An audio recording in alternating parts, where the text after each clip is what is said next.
Zion AG Church presents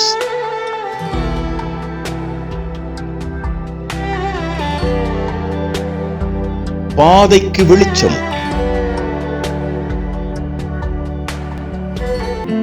வெட்கப்படவில்லையே, நான் வெட்கப்படவில்லையே, நீங்க கூட இருந்ததால நான் வெட்கப்படவில்லையே. வெட்கப்படவில்லையே, நான் வெட்கப்படவில்லையே, நீங்க கூட இருந்ததால நான் வெட்கப்படவில்லையே. சத்துருக்கு முன்பாக எனக்கு ஒரு பந்தியை ஆயத்தப்படுத்துகின்றீ. என் தலையை என்னை நான் அபிஷேகம் செய்கின்றீ. சத்துருக்கு முன்பாக எனக்கு ஒரு பந்தியை ஆயத்தப்படுத்துகின்றீ. என் தலையை என்னை நான் அபிஷேகம் செய்கின்றீ. நன்றி நன்றி உமக்கு நன்றி நன்றி, என்ன வெட்கப்படுத்தலையே. நன்றி நன்றி நன்றி நன்றி நன்றி நன்றி, என்ன விட்டு கொடுக்கலையே. நன்றி நன்றி. எனக்கு எதிரானோ எழுந்தார்கள், துரோகம் செய்ய நினைத்து சுற்றித் திரிந்தார்கள்.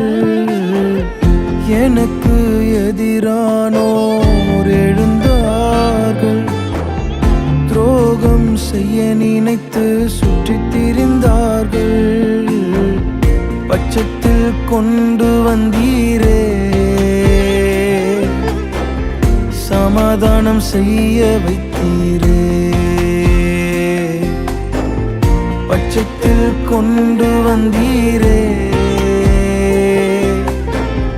சமாதானம் செய்ய வைத்தீரே. நன்றி நன்றி உமக்கு நன்றி நன்றி, என்ன வெட்கப்படுத்தலையே. நன்றி நன்றி. ஆண்டவரும் இரட்சகருமாகிய இயேசு கிறிஸ்து நாமத்துக்கு ஸ்தோத்திரமும் மகிமை உண்டாவதாக. இந்த பாதைக்கு வெளிச்சம் என்ற தலைப்பிலே இந்த நாளிலே ஆண்டவருடைய சமூகத்திலே சில வார்த்தைகளை நாம் தியானிக்கப் போகிறோம். அதற்கு ஆதாரமாக எடுத்துக்கொண்ட வேத பகுதி மார்க் எழுதின சுவிசேஷத்திலே 2ஆம் அதிகாரத்திலே 9ஆம் வசனமும் 10ஆம் வசனத்தையும் நாம் அதற்காக வாசிப்போம். உன் பாவங்கள் உனக்கு மன்னிக்கப்பட்டது என்று சொல்வதோ, எழுந்து உன் படுக்கை எடுத்துக்கொண்டு நடவென்று சொல்வதோ, பூமியில் பாவங்களை மன்னிக்க மனுஷகுமாரனுக்கு அதிகாரம் உண்டு என்பதை நீங்கள் அறிய வேண்டும் என்று சொல்லி திமிர்வாதக்காரனை நோக்கி, நீ எழுந்து உன் படுக்கையை எடுத்துக்கொண்டு வீட்டுக்கு போ என்று நான் உனக்கு சொல்லுகிறேன் என்றார். பிரியமானவர்களே, இந்த வேளையிலும் ஆண்டவருடைய சமூகம் நம் மத்தியிலே இருப்பதை குறித்து பிறந்த சந்தோஷம். ஆண்டவர் இந்த உலகத்தை படைத்த பொழுது நேர்த்தியாய் படைத்து மனிதனுக்கு கொடுத்தார். எல்லாவற்றிலும் தேவனுடைய நாமம் மகிமைப்பட வேண்டும் என்பதற்காகவே இந்த பூமியிலே ஆண்டவர் மனிதனை உண்டாக்கி அவனை பலுகி பெருகி ஆண்டவர் பெருக வேண்டும் என்று கட்டளையிட்டார். அதன்படி அவர்கள் மனிதர் பெருகின பொழுது பாவம் உண்டாகிவிட்டது. பாவம் அதிகமாக உண்டாக ஆண்டவர் அவர்களுக்கு பலவிதமான பலிகளை செலுத்தும்படியாக சொன்னார். அந்த பலிகளிலே விசேஷமாக இரத்தத்தை முன்குறித்த ஒரு பலியாக இருந்தது. பழைய ஏற்பாட்டு காலத்திலே அவர்கள் யாவரும் தங்கள் பலிகளை ஆண்டவருக்கு மிருகங்களுடைய இரத்தத்தை செலுத்தி தங்களுடைய பாவங்களை அறிக்கையிட்டு ஆண்டவருடைய சமூகத்திலே தங்களுக்கு ஒரு பாவ நிவர்த்தியை செய்து கொண்டார்கள். இப்படியே போய்கொண்டு இருக்கின்ற காலத்திலே ஆண்டவர் தாமே இதற்கு ஒரு நல்ல ஒரு முடிவை ஏற்படுத்த வேண்டும் என்பதற்காக மனுஷகுமாரனாய் தேவன் இந்த பூமியிலே வெளிப்பட்டார். பிரியமானவர்களே, அப்படி வெளிப்பட்ட தேவன்தான் ஆண்டவர் இந்த உலகத்திலே இயேசுவானவர் வந்தபொழுது எல்லா காரியங்களையும் பார்த்து கொண்டே வந்தபொழுது ஒரு திமிர்வாதக்காரன் இந்த காரியத்திலே ஆண்டவர் சமூகத்திலே வந்தான். காரணம், கப்பர்நகூம் என்ற பட்டணத்திலே அவர்கள் எல்லோரும் சேர்ந்து ஒரு வீட்டிலே ஜெபித்து கொண்டிருக்கின்ற வேளையிலே நம்முடைய ஆண்டவராகிய இயேசு கிறிஸ்து பல வார்த்தைகளை சொல்லி ஆண்டவர் தன்னுடைய நாமத்தை மாத்திரமல்ல, அங்கு வந்துகிற எல்லா மக்களுக்கும் செய்திகளை அறிவித்து கொண்டிருந்தார். அந்த வேளையிலே ஒரு திமிர்வாதக்காரனை 4 பேர் ஒரு படுக்கையிலே கிடத்தி கொண்டு வந்தார்கள். அப்படி வந்திருக்கின்ற பொழுது அந்த படுக்கையிலே கிடந்த அந்த திமிர்வாதக்காரனை உள்ளே செல்வதற்கு எந்த விதமான முகாந்திரமும் இல்லாமல் அந்த வீடானது 4 பக்கம் ஜனங்களாலே நிறையப்பட்டிருந்தது. அந்த 4 பேரும் இந்த திமிர்வாதக்காரனை அந்த வீட்டிற்கு மேலே கூரையை பிரித்து அந்த கூரையின் மூலமாக அந்த மனிதனை உள்ளே இறக்கினார்கள். அப்பொழுது ஆண்டவர் அவனை பார்த்து கேட்டார், ஏற்கனவே நாம் வாசித்த அந்த வசனத்தின்படியே பாவங்களை மன்னிக்க மனுஷகுமாரனுக்கு அதிகாரம் உண்டு என்று சொல்லி உன் படுக்கை எடுத்துக்கொண்டு வீட்டுக்கு போ என்று சொன்ன உடனே ஆண்டவர் அந்த வார்த்தைகள் அவருடைய வார்த்தையிலிருந்து புறப்பட்ட உடனே அவன் தன்னுடைய படுக்கை எடுத்துக்கொண்டு அவன் போவதை நாம் இந்த வேதத்திலே படித்திருக்கிறோம். பிரியமானவர்களே, இந்த செய்தியின் மூலமாக நாம் செய்து கொள்ள வேண்டிய ஒரு சத்தியம் என்னவென்று சொன்னால், இந்த படுக்கையிலே கிடத்தி கொண்டு வந்த இந்த 4 பேர்களும் ஆண்டவர் அவர்களுக்கு ஒரு சுவிசேஷத்தை அறிவிக்கிறவர்களாகத்தான் இந்த இடத்திலே அவர்களை பார்க்க முடியுது. அது பிரியமானவர்களே, இவ்வளவு பாடுகள் நிறைந்த அந்த நேரத்திலும் கூட தங்களுடைய வருத்தத்தை பார்க்காதபடி எப்படியாகிலும் இந்த மனுஷனை சுகப்படுத்த வேண்டும் என்று சொல்லி தங்களுடைய பிரயாசத்தினாலே அந்த மேல் கூரையை எல்லாம் பிரித்து அந்த இடத்திலே ஒரு வழியை உண்டாக்கி அவனை அந்த இடத்திலே அவனுடைய படுக்கையோடு ஆண்டவருக்கு முன்பாக கொண்டு வந்து நிறுத்தினார்கள் என்பதை பார்க்கிறோம். திமிர்வாதம் என்பது முடக்குவாதம் என்று நம்முடைய தமிழ்நாட்டிலே சொல்லப்படுகிறது. இந்த முடக்குவாதம் வந்தவர்கள் எந்த வேலையும் தங்களால் செய்து கொள்ள முடியாது. ஏதாவது ஒருடைய உதவி இல்லாமல் எந்த ஒரு வேலையையும் செய்து கொள்ள முடியாத ஒரு வியாதி இந்த வியாதி. அந்த திமிர்வாதக்காரன் அதான் ஆண்டவர் சொல்கிறார், உன் பாவங்கள் உனக்கு மன்னிக்கப்பட்டது என்று சொல்லி ஆண்டவர் பாவங்களை மன்னித்த உடனே அவன் தன் படுக்கையை எடுத்துக்கொண்டு போனான் என்று வேதத்தில் வாசிக்கிறோம். கர்த்தருடைய வார்த்தை அந்த இடத்துல வல்லமையாய் புறப்பட்டு வந்ததினாலே ஒரு பெரிய அற்புதமும் அதிசயமும் நடந்ததை நாம் காண்கிறோம். பிரியமானவர்களே, விசேஷமாக இந்த இடத்திலே சுவிசேஷத்தை பற்றி சொல்ல வேண்டும் என்று சொன்னால் இந்த 4 பேர் அவனை தூக்கி கொண்டு சுமந்து கொண்டு வந்தவர்கள் தான் இதிலே முக்கியமான பிரதான பங்கு வகிக்கிறார்கள் என்பதை நாம் பார்க்க முடியும். மற்றவர்களுக்கு பலவிதமான பாடுகள் கஷ்டங்கள் இருக்கும் பொழுது சுவிசேஷத்தை அறிக்கிறவர்களாக இருக்கிற கிறிஸ்தவர்களாகிய நாம் அவருடைய பாடுகளை கஷ்டங்களை உணர்ந்து அவர்களுக்கு எப்படியாகினும் உதவி செய்வதற்கு நம்மை ஈடுபடுத்திக் கொள்ள வேண்டும். இந்த திமிர்வாதக்காரனுக்கு அந்த இடத்திலே ஏற்பட்ட நல்ல சுகபலன் கிடைத்ததினாலே ஏற்பட்ட ஒரு சந்தோஷத்தை காட்டிலும் அவனை சுமந்து கொண்டு வந்த 4 பேர்களுக்கு கிடைக்கப்பட்ட அந்த சந்தோஷம் இருக்கிறதே பெரியதாக இருக்கிறது, அந்த இடத்திலே பார்க்க முடிகிறது. எனவே ஆண்டவருடைய சமூகத்திலே வருகின்ற நாம் சுவிசேஷத்தை சொல்வது நம்முடைய கடமையாக இருக்கிறது. தேவன் அதற்காகவே வந்தார். ஒருவருக்கு ஒருவர் தங்கள் பாவங்களை விட்டு விலகி ஆண்டவருடைய சமூகத்தை தேடுகிற மக்களாக இருக்க வேண்டும் என்பதற்காகத்தான் தேவன் தன்னையே மனுஷகுமாரனாக இந்த பூமியிலே வெளிப்பட்டார். பிரியமானவர்களே, இதை நம்முடைய வாழ்க்கையிலே நிச்சயமாகவே மற்றவர்களுக்கு ஆண்டவரை பற்றி சொல்வதற்கு, ஆண்டவர் கொடுக்கின்ற நல்ல செய்திகளை அவர்களுக்கு எடுத்து சொல்வதற்கு, ஆண்டவரிடமிருந்து அவர்கள் எல்லாம் விடுதலை பெற்று ஆண்டவரை சேவிக்கிற ஒரு மனிதனாய் மாறுவதற்கு நம்மால் இயன்ற மட்டும் செய்வதுதான் சுவிசேஷம். பிரியமானவர்களே, இந்த சுவிசேஷத்தை இந்த 4 பேரும் செய்ததினாலே அவர்களுக்குள்ளே ஒரு மிகுந்த சந்தோஷம் உண்டாயிற்று.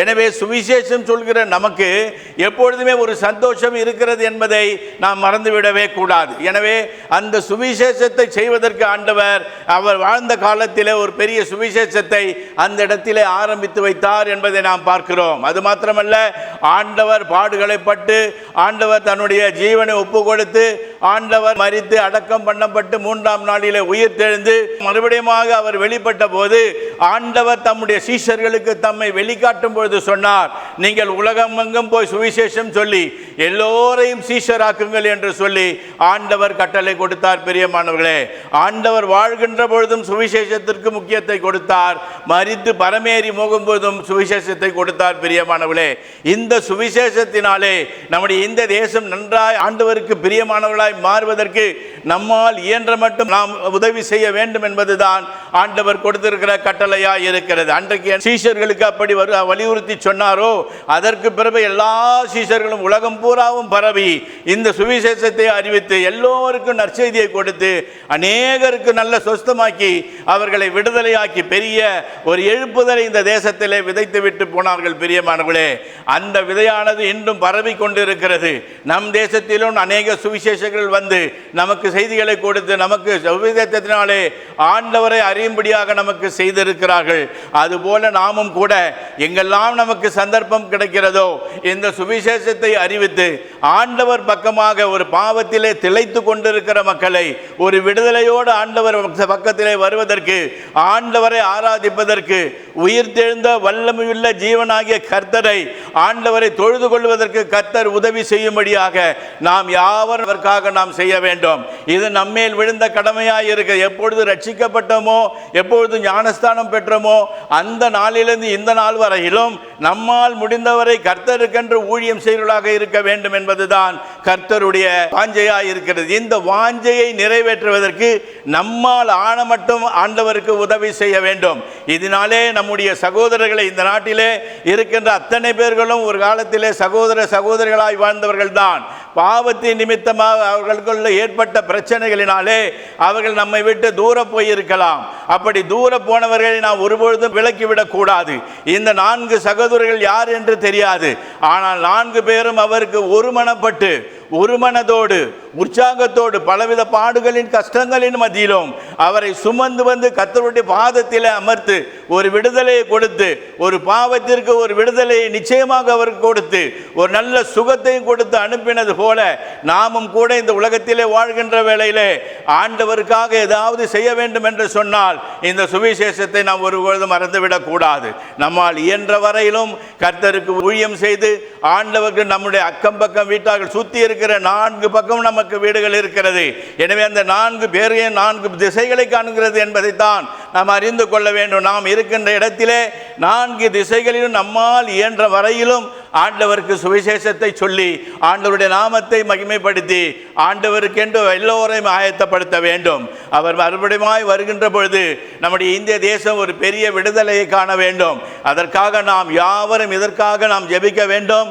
அந்த ஜெபத்தின் மூலமாக கர்த்தருடைய வல்லமை பெரிதாய் விளங்க வேண்டும் என்பதை இந்த வேளை கூறிக்கொள்கிறேன். பிரியமானவர்களே, எனவே ஆண்டவர் விட்டு சென்ற பணியை நாம் ஒருபொழுதும் தவறுதலாக ஆண்டவருக்கு விரோதமாக கிரியைகளை செய்யாதபடி ஒருவர் மனத்தாழ்மையோடு ஒருவருக்கு ஒருவர் அன்போடு ஆண்டவருடைய சமூகத்திலே ஒருவரில் ஒருவராய் இருந்து ஆண்டவருக்கு இந்த ஊழியத்தை செய்து இந்த தேசத்திலே சுவிசேஷத்தினாலே ஒரு நல்ல ஒரு சமாதானத்தையும் ஒரு சந்தோஷத்தையும் நாம் கொடுப்பதற்கு எப்பொழுதுமே ஆயத்தம் உள்ளவர்களாக இருப்போம் என்று ஆண்டவராகிய இயேசு கிறிஸ்துவின் மூலமாக உங்களுக்கு ஒரு நற்செய்தி இந்த வேளையிலே அறிவிக்கிறேன். பிரியமானவர்களே, ஆண்டவர் தாமே இந்த காரியங்களை எல்லாம் ஆசீர்வதிப்பதாக.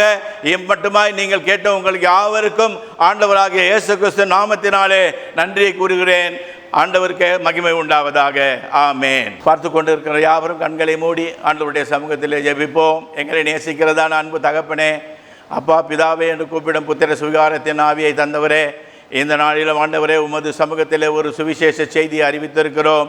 இதை அநேகர் ஆங்காங்கே கேட்டிருப்பார்கள். அப்பா, கேட்ட யாவரும் ஆண்டவரே நல்ல உத்வேகத்தோடு இந்த சுவிசேஷ நற்செய்தியை சொல்வதற்கு ஆயத்தப்படுவதற்கும் ஆங்காங்கே பாவத்திலே சிக்கி தவித்து கொண்டிருக்கிற மக்களுக்கு ஒரு விடுதலையை கொடுப்பதற்கும் ஆண்டவரே நீர்தாமே தமது வல்லமையுள்ள கரங்களை ஒவ்வொரு மேலும் நீட்டி அவர்களை ஆசீர்வதித்து பலப்படுத்தி ஆண்டவரே உனது நாமம் இந்த தேசத்திலே வல்லமையாய் செயல்படுவதற்கு உதவி செய்யும்படியாய் ஜெபிக்கிறோம்.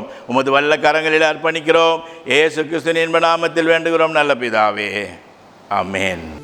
சீயோன் ஏஜி திருச்சபையின் ஆராதனை நேரங்கள்: முதல் ஆராதனை ஞாயிறு காலை 6:30 மணிக்கு, இரண்டாவது ஆராதனை ஞாயிறு காலை 9 மணிக்கு, மூன்றாம் ஆராதனை மற்றும் வாலிபருக்கான ஆராதனை காலை 11:15 மணிக்கு, மாலை ஆராதனை 6:30 மணிக்கும், சிறுவர் ஆராதனை ஞாயிறு காலை 7:30 மணிக்கும் மற்றும் 10:30 மணிக்கும் நடைபெறுகிறது. இவ் ஆராதனைகளில் பங்கு பெற்று இறையாசியை பெற்று மகிழுங்கள். நீங்கள் தொடர்பு கொள்ள வேண்டிய முகவரி: ரெவரண்ட் பி. சுதாகர் சாமுவேல், தலைமை போதகர், சீயோன் ஏஜி திருச்சபை, எண் 8, புத்தர் தெரு, காமராஜபுரம், செல்போன் 9382117257 மற்றும் 9381117257